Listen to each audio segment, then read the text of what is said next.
बिस्मिल्लाहिर्रहमानिर्रहीम। अस्सलाम वालेकुम डियर स्टूडेंट। कॉम्प्लेक्स नंबर का इंट्रोडक्शन कंटिन्यू था। लास्ट लेक्चर में कॉम्प्लेक्स नंबर क्या होता है, उस कॉम्प्लेक्स नंबर की एडिशन, सब्ट्रैक्शन, मल्टीप्लिकेशन, डिवीजन कराई। आज इसके चंद पार्ट्स और डिस्कस करते हैं, फिर इसके एमसीक्यू जो है वो डिस्कस किए जाएंगे। अब बेटा देखें, यहाँ पर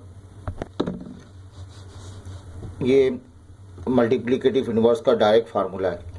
एक तरीका तो हमने आपको बताया था कि आप जो है रेसिप्रोकल करके जो भी कॉम्प्लेक्स नंबर दिया जाए उसका रेसिप्रोकल करें, सिंप्लीफाई करें, जो रिज़ल्ट आएगा वो उसका मल्टीप्लिकेटिव इन्वर्स कहलाएगा। इसका एक डायरेक्ट फार्मूला है, a, b है, तो इसका फार्मूला a, b का a तो रहेगा, ऊपर आप जो है कॉन्जुगेट ले लेंगे, a, b में a माइनस b आ जाएगा। अपॉन में क्या लिखेंगे, a square plus b square, और बेटा यहाँ पर भी a square plus b square replace कर दिया जाएगा। ये इसका फार्मूला है इन्वर्स का।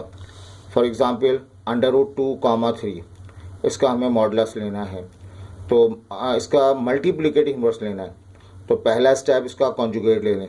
कॉन्जुगेट क्या होगा, √2 और -a। कॉन्जुगेट में real part as it is आ जाता है, इमेजिनरी पार्ट माइनस में लिखा जाता है। अपॉन में क्या लिखेंगे, इसका स्क्वायर, इसके स्क्वायर को ऐड करेंगे। √2 का स्क्वायर 2, 3 का स्क्वायर 9, 2 और 9 11, यहाँ 11 लिखा जाएगा, यहाँ पर भी 11 लिख दिया जाएगा। तो ये तरीका है डायरेक्ट इन्वर्स मल्टीप्लिकेटिव इन्वर्स मालूम करने का। बेटा ये याद रखने वाली बात है, 1, 0 ये क्या कहलाएगा, मल्टीप्लिकेटिव आइडेंटिटी कहलाएगा। मतलब कोई भी कॉम्प्लेक्स नंबर हो 5, 2, अगर मैं इसको मल्टीप्लाई कर दूं 1, 0 से, तो आफ्टर मल्टीप्लिकेशन मुझे यही 5, 2 मिलेगा। तो ऐसा नंबर जिसको मल्टीप्लाई करने पर कोई फ़र्क ना पड़ रहा हो, उस नंबर को मल्टीप्लिकेटिव आइडेंटिटी कहते हैं, मल्टीप्लिकेटिव आइडेंटिटी का नाम देते हैं। कॉम्प्लेक्स नंबर की सूरत में वो मल्टीप्लिकेटिव आइडेंटिटी 1, 0 है। कॉम्प्लेक्स नंबर लिखने का एक और तरीका है, इसे हम नाम देते हैं complex number in polar form. अब तक बेटा आपने क्या पढ़ा, z = x + i/y, x y में कॉम्प्लेक्स नंबर लिखा हुआ है। ये कॉम्प्लेक्स नंबर कार्टेशियन फॉर्म कहलाता है। अगर इसमें x की जगह r cos theta, y means r sin theta, r common ले लिया जाए, तो ये एक्सप्रेशन आपको मिलेगा r cos theta plus iota sine theta. इस एक्सप्रेशन को नाम दिया जाता है complex number in polar form. इसमें r और थीटा जो है पोलर कोऑर्डिनेट है। कॉम्प्लेक्स नंबर इस पोलर फॉर्म को शॉर्ट फॉर्म में यूँ लिख सकते हैं, r लिखेंगे CIS theta, r cis theta.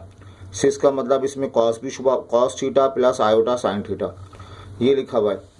अब देखो यहाँ पे आपसे कहा गया कि इस एक्सप्रेशन को सिंप्लीफाई करें।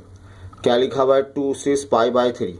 तो बेटा 2 तो अपनी जगह रहेगा, 6 π/3 का मतलब क्या होगा, cos π/3 प्लस आयोटा साइन π/3।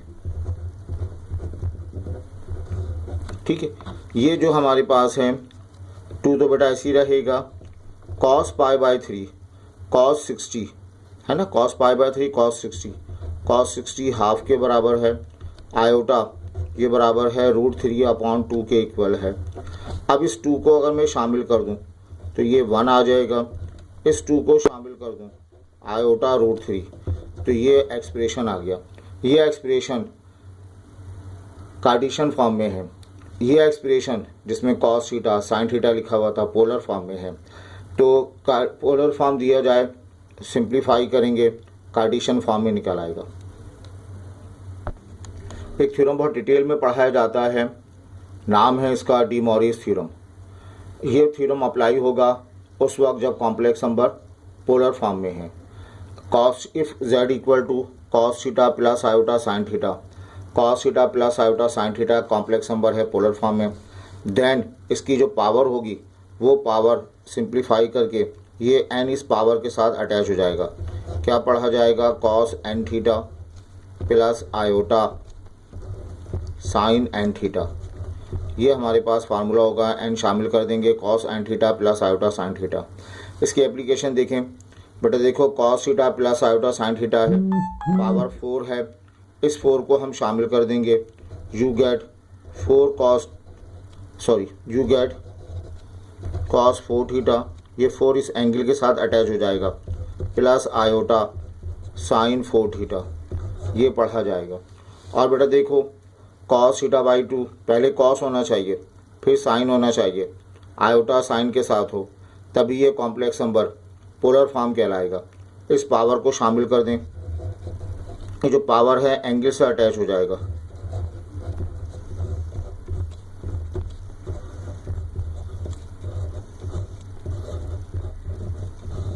तो ये 2 कैंसिल हो जाएगा, ओवरऑल जवाब मिलेगा आपको cos theta plus iota sine theta पढ़ा जाएगा।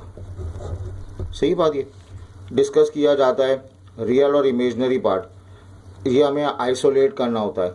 हमने आपको पढ़ाया कॉम्प्लेक्स नंबर नाम है कम्बिनेशन का, रियल पार्ट इमेजनरी पार्ट के कम्बिनेशन का नाम है।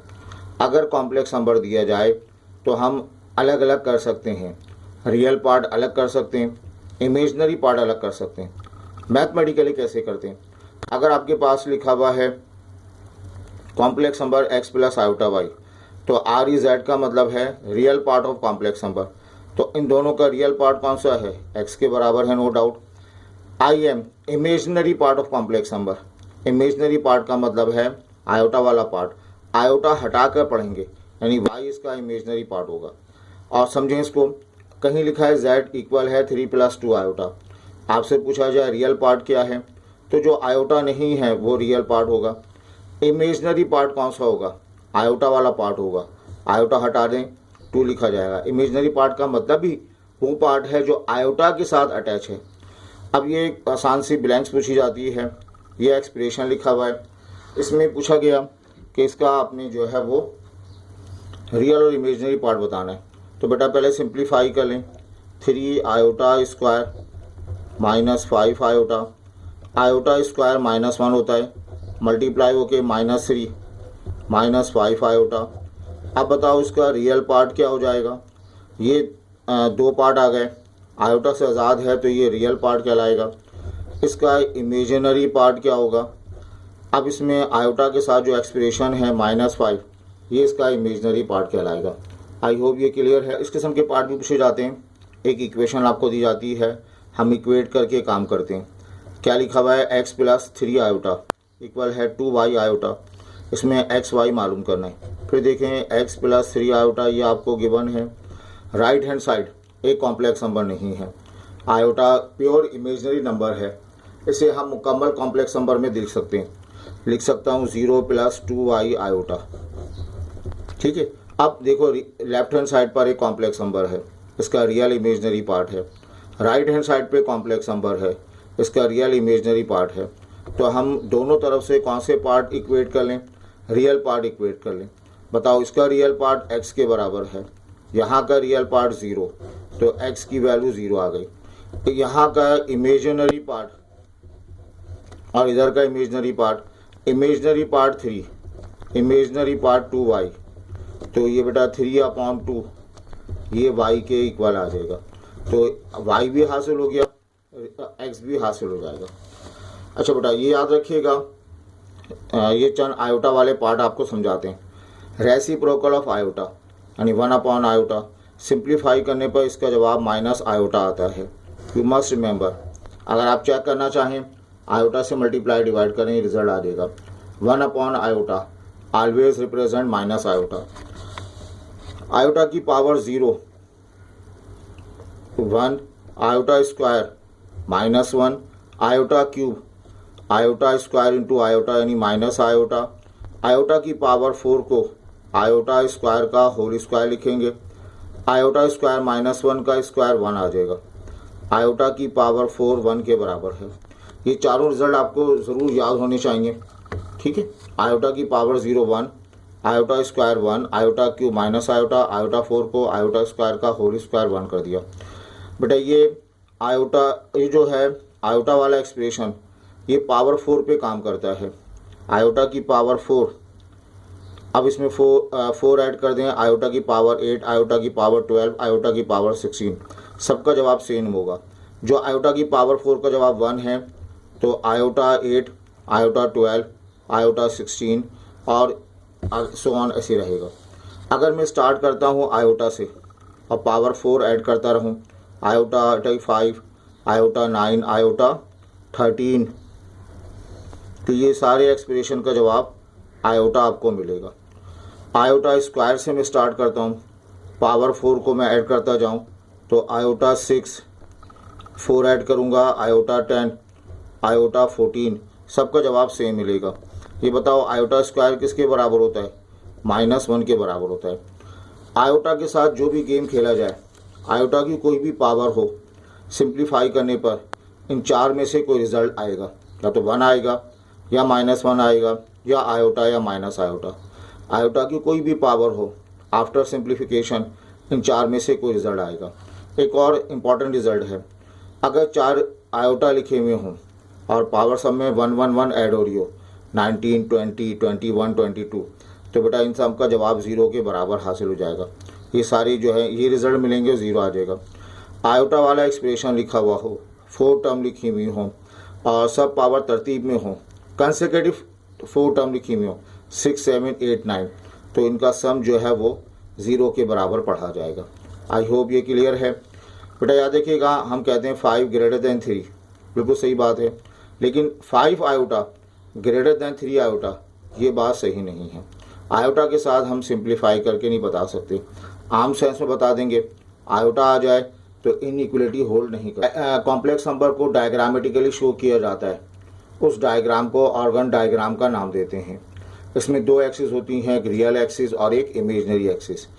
अब ये z हमारे पास लिखा है 4 + 5 आयोटा, z क्या लिखा हुआ है 4 + 5 आयोटा, ये कॉम्प्लेक्स नंबर है। इसको मैं डायग्रामेटिकली शो करना चाहता हूँ। अगर मैं ब्रैकेट में पढ़ूँगा, रियल पार्ट क्या होगा इसका 4, इमेजनरी पार्ट क्या होगा 5। डायग्राम अगर हम इसकी बनाएं तो हम 2 एक्सिस ड्रॉ कर देंगे, ये कॉम्प्लेक्स प्लेन कहलाता है, ये रियल एक्सिस है x एक्सिस, ये इसका इमेजनरी एक्सिस है y एक्सिस। अब बेटा ये 0। अब ये बताइए रियल पार्ट कितना है 4, तो along x axis real part लेंगे 1, 2, 3, 4। इमेजनरी पार्ट क्या है 5 पॉजिटिव है, 1, 2, 3, 4, 5, ये पॉइंट आएगा। x एक्सिस कहने के बजाय यहाँ पे इसको आप नाम दें, रियल एक्सिस का नाम दें, और ये वाला पार्ट कौन सा कहलाएगा, इमेजिनरी एक्सिस कहलाएगा। ठीक है, इमेजिनरी एक्सिस, ये पॉइंट मिल गया, इसके कोऑर्डिनेट 4, 5 आ गए। ठीक, ओरिजिन को इससे मिला दिया जाएगा, एक वेक्टर हासिल होगा, इसी वेक्टर को कॉम्प्लेक्स नंबर कहेंगे और इसकी वैल्यू 4 + 5 आयोटा। ये वेक्टर फर्स्ट कोऑर्डिनेट भी हो सकता है, सेकंड कोऑर्डिनेट में भी, थर्ड और फोर्थ में भी हो सकता है। ठीक है, अच्छा ये जो z हमारे पास z मॉडुलस निकाला जाए, z मॉडुलस ये आएगा 16 + 25। ठीक है, ये आ जाएगा जो है वो 41 आएगा। ये 41 दरअसल किसको रिप्रेजेंट करेगा, ये 41 जो पॉइंट हमारे पास है उस पॉइंट की लेंथ को रिप्रेजेंट करेगा। इसकी लेंथ जो है √41 के बराबर हासिल होगी। ठीक है, इसका जो कॉन्जुगेट है z बार 4 - 5 आयोटा, ये डायग्रामेटिकली अगर मैं शो करना चाहूँ तो ये 4 - 5 आयोटा इसके रियल एक्सिस के इमेज को रिप्रेजेंट करेगा। मतलब 4, -5 है, 4, 5 है तो 4, ये 4 होगा, -5 बिल्कुल इसके नीचे हो जाएगा, तो ये इसका कॉन्जुगेट एक्सिस पढ़ा जाएगा। आई होप ये क्लियर है। बेटा एक बार याद रखिएगा, ये जो कॉम्प्लेक्स नंबर है हमारे पास, ये कॉम्प्लेक्स नंबर x एक्सिस से एंगल बनाता है, x एक्सिस से एंगल बनाता है। इस बनने वाले एंगल को नाम देते हैं हम आर्ग्यूमेंट ऑफ z का नाम देते हैं। इस आर्ग्यूमेंट